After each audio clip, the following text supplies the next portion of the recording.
talked so slowly. I want you to think about this, and then maybe you'll invite me back and we can have the second half of this. So if any of you have been to business school, you might have encountered Robert Cialdini or the science of persuasion, because it's mostly affiliated with marketing. You know, how do you get people to buy another pair of sneakers they don't need? So, but it's also being used very effectively in healthcare in getting people to be more compliant with doctor's orders. So how do you get people to make sure to take their medication 3 times a day? Or how do you get people to get vaccinated? So these are all persuasion techniques. Next. So right now, my office is doing some work with scholars in healthcare and in environmental climate change issues who use the principles of persuasion that have been mostly affiliated with marketing for good purposes. So I would love to talk more with you, and I'm going to leave. I'm going to say just a little bit about that, but maybe we can talk about this another time. So there are different principles, and they're listed here. One of them that's probably the most common is scarcity. So seeing things that are rare as more valuable. And also this white lab coat experience. I went to an experimental school when I was a child, and in the 5th grade, I had this teacher who said, look at these advertisements on television where they have a man in a white coat with a stethoscope around his shoulder, and he's saying 4 out of 5 doctors prescribe such and such. I don't know if you have advertisements like this in the GCC, but we had, many advertisements like that. And the teacher said, how do we know this person is actually a doctor? Right? I mean, he's just wearing a white coat. He could be an actor and if he says 4 out of 5 doctors, how do we know how many doctors they asked? What if they only asked 5 doctors? So this was, my first experience to persuasion being used in advertising. And after that, I was much more sensitive about it, but I also know it has great impact on people if they think that everyone else around them, people they like, their friends, their community is doing something, they're more likely to do it. Okay. Next slide. Why do these principles work? Because we have so much decision fatigue in our lives, so many choices to make, so many, especially under difficult conditions. Imagine these healthcare workers with emergency COVID people coming in and no time, worried about their families. So you become very susceptible to persuasion and not being able to sort out what's right and what's not right. And teachers, of course, in the classroom are undergoing the same kind of difficulties with, hybrid, online, in the classroom, parents much more involved in a whole different way. And so sometimes they'll make decisions, be more susceptible to influence than they might be otherwise when they can be more contemplative. Next. So, I give some examples here. Sometimes people want their child, the scarcity principle in a gifted program, not because it's the program that's best for their child, but just because it's scarce and not everyone can get in. Now, that might be a cultural thing too. Maybe that's not the case in Saudi Arabia, but it is where I live. So, it's very challenging. Next.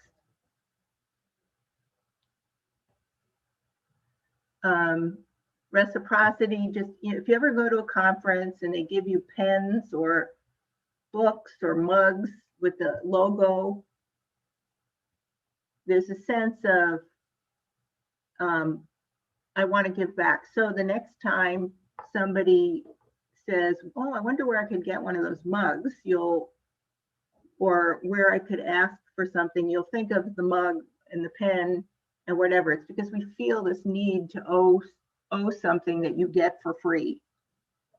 Once again, that might be cultural, I don't know, but it works, at least in the US. And this is, I'll scratch your back if you scratch mine. That's the picture of the two primates up there. Okay. Sorry. Okay, so our goal is we want to teach these skills to students so they can help convince people of their ideas. But it's equally important to teach them these skills so that they're not susceptible to inappropriate use of these things on them and their families. Next.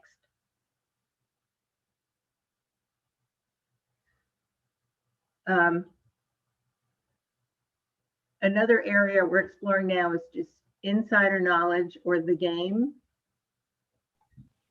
One thing that's very challenging for parents who are not well connected is, how do I give advice to my child that other parents already know? Same with graduate students. Some of them come from families who've had, long tradition of academia, and they know what to do. They know how to act. They know how to use their time. And so our job also is to broadly share insider knowledge. Bob Sternberg calls it, and Wagner call it, practical intelligence. But it's not, I would argue it's not an intelligence, it's something you teach and share with people. Okay, next. I keep looking up because my clock is up here and I realize I want to give you a chance to ask questions. So just, it levels the playing field. A mentor can help with this. So that's why acquiring a mentor is so important. Next.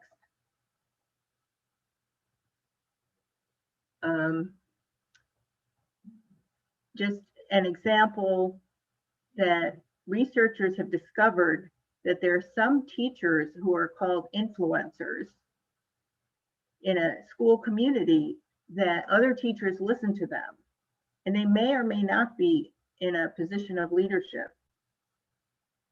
Often they're not, they're just one of the teachers, but when they say something, other people will do it. And so the task for researchers is to find that person and convince them, because if they convince them, they're more likely to get teachers to do things, as opposed to going through the principal, or of course you have to talk to the principal and keep them informed. In psychology, Bob Sternberg writes about, how do you get tenure? How do you choose to use your time? Sports prodigies, there's also, now telling kids not to burn out and to, train more broadly. Next.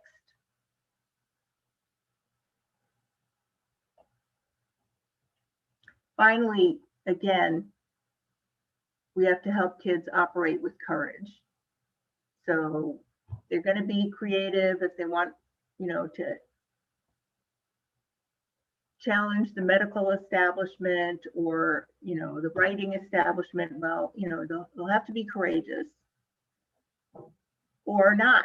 They should know what the consequences are. Next.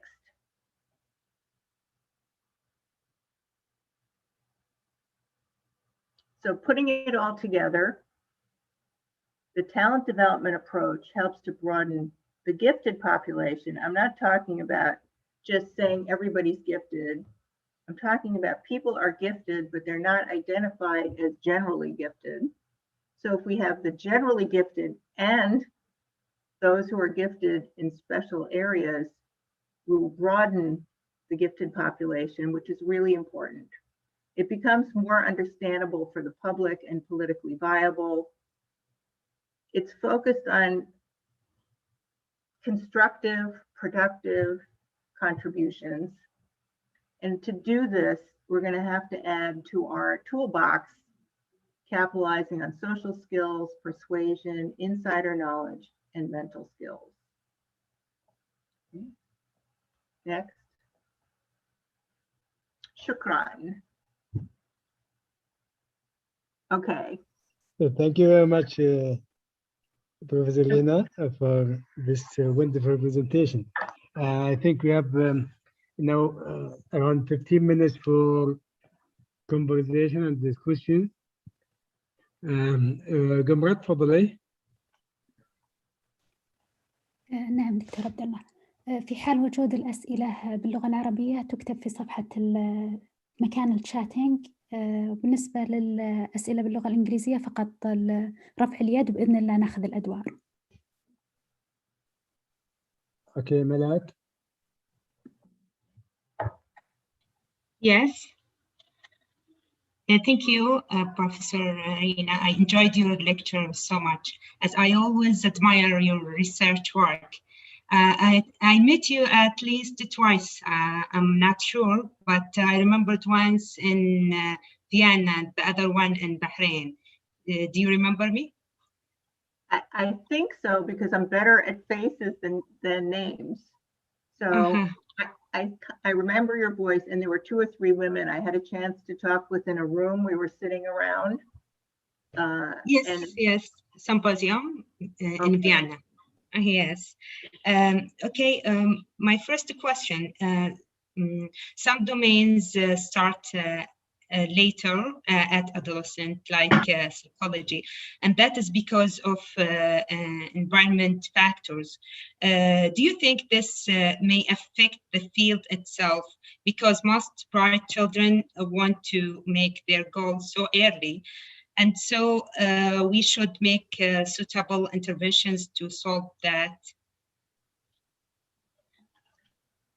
Yes, I would say this. If you think more kids should go into psychology, a good group to look at are the kids who are interested in science, or mathematics, who, when they get to university, they discover that the questions and the topics that they're really interested in studying scientifically are human behavior questions. If they knew about that earlier, in secondary school, for example, I think that would help a lot. I think they just don't know that science includes the science of behavior. So, but I would discourage any kind of focus on the therapeutic components that could tread into dangerous territory, you know, talking about mental health issues, etc. So, because, well, anyway, I think you can understand why that could be. Yes. Yes. The second question, we may all agree that we should identify and nurture performance giftedness and predictive giftedness. Do you agree with me that performers are more fortunate than producers, so that we should consider special considerations for each, focusing on different psychosocial skills?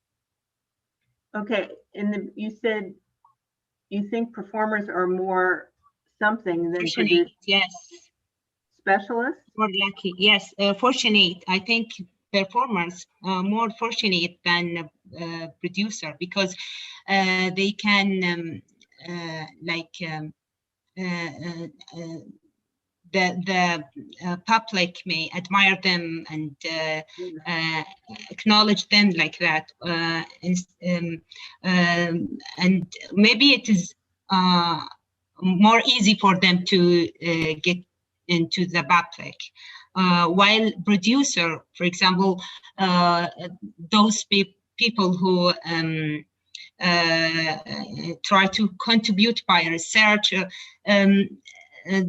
it is only those in the field, only scholars in the field that acknowledge them and and encourage them, you know. So we should, I think, if you agree with me, we should consider this while nurturing gifted or while pursuing gifted because of the different psychosocial for that we should focus for both of them.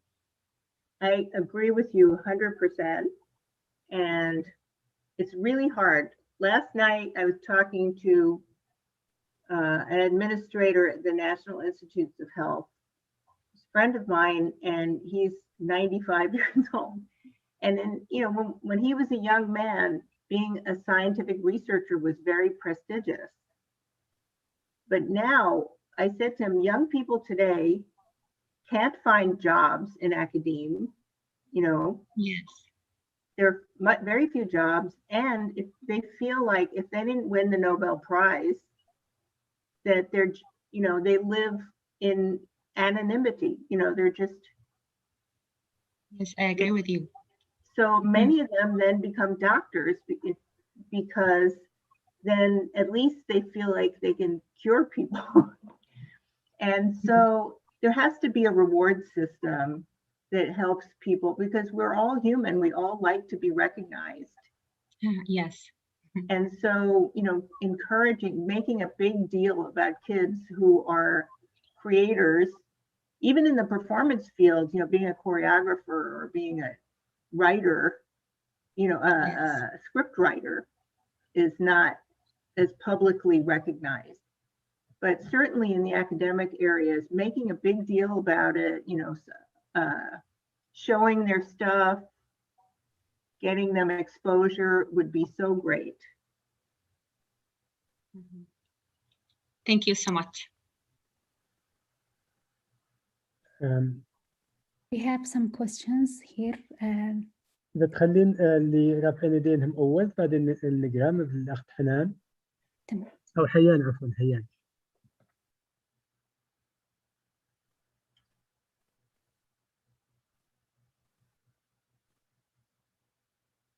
أوكي تفضلي قمرة ممكن الأسئلة المقروءة.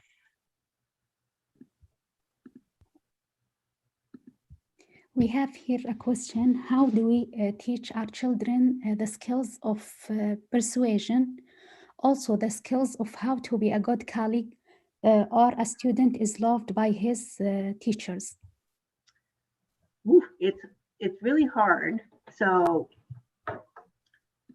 one way that works, I would argue, is if there's somebody they admire who talks to them about this.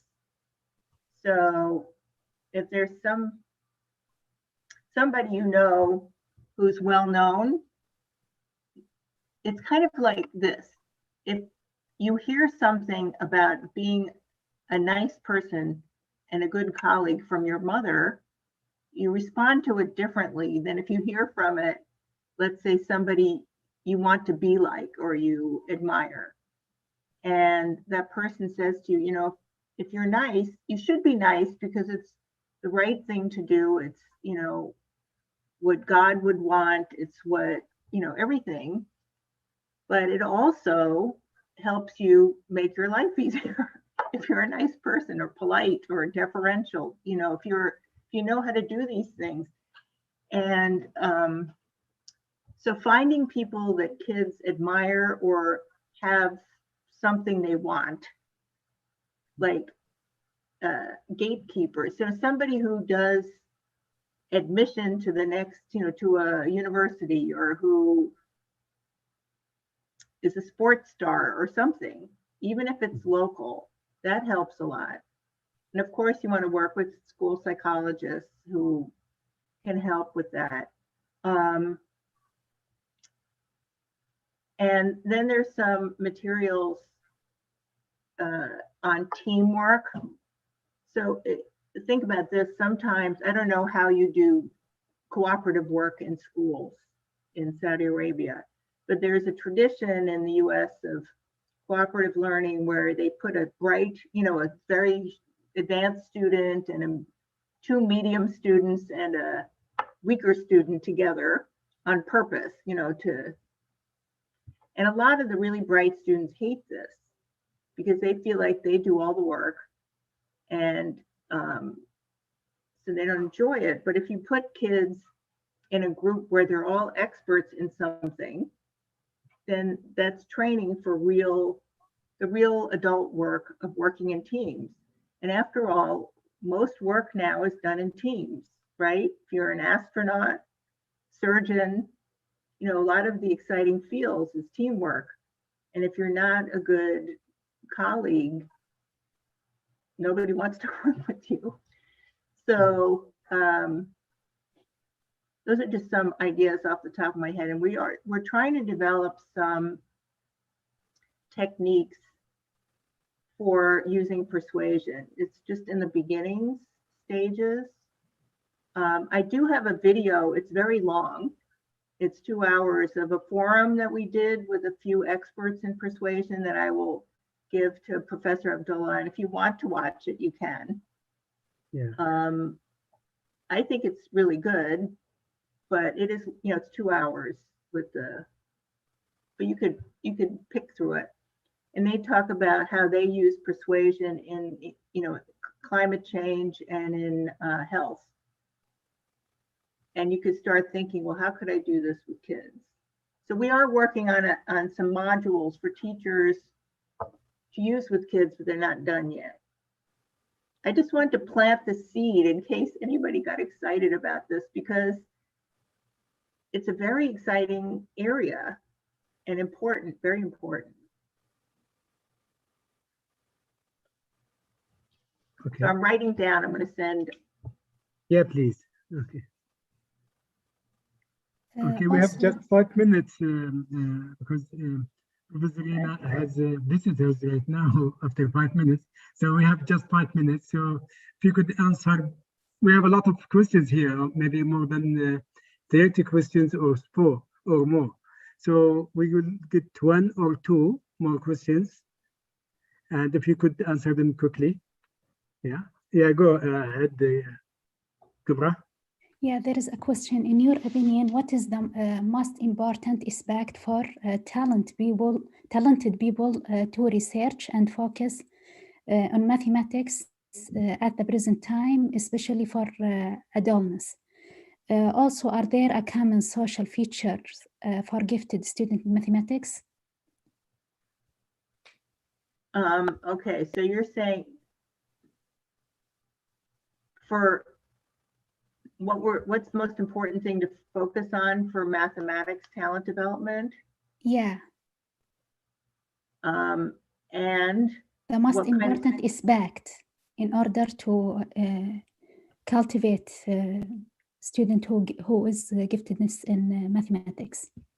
Okay, so those are two things. One is that mathematics is broader than school mathematics, and that there are outside of school activities. This is a Russian phenomenon. It's called math circles that are very popular in the US too. A lot of Russian immigrants who came and brought this, but it's adults and children who do recreational mathematics. They just, all kinds of interesting topics. For example, right now we're having a 17-year cycle of this insect, the cicada. And why do they come prime numbers, right? So this, every 17 years they come, and then there's another brood of these insects that come every 13 years. So all kinds of really weird patterns in nature. And, so these circles can excite kids who are really interested in mathematics. So finding these recreational math areas or Olympic math or anything else where kids are really all interested. The other is I'll send an article of a very small research study that we did on the psychosocial skill development of math talent. And it's just a start. So many of you are researchers yourselves, and I would strongly encourage you to think further about this. This is all frontier material. Okay, so may I send it to Dr. Abdullah? And Yeah. you know to whom to send it? Yeah, okay, yeah. Okay.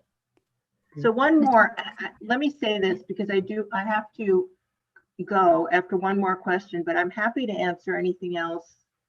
You know, I can respond by email or something. And then if you wish, Dr. Abdullah, it's up to you. Okay. Okay, let's take one more question, yeah.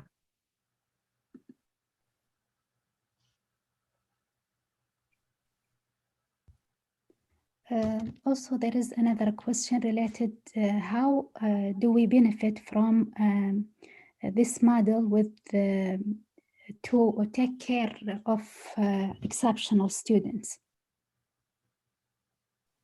Well, twice exceptional. I think she needs twice exceptional student. Yeah, twice exceptional student, yeah. The best I can say, because I'm not expert in this at all. I mean, it's a whole new specialty in our, maybe not new, but you know, more important specialty in our area now. The one thing that's good, especially good about talent development, is that many of these children with disabilities are domain-specific talented, right? Mm-hmm. They're just amazing in math or amazing in language, but they're deficient, or you know, their social skills get in the way in other areas, or they have a disability. So I think talent development is a boon. That attitude about domain-specific abilities is a boon to the 2E, the twice exceptional community. And they have accepted it much more readily than a lot of other communities. Okay, thank you very much, Gumra. But just last request, I had many requests from my students here. They are asking if you could suggest ideas regarding their PhD thesis in this model, in this regard. Yeah. Oh.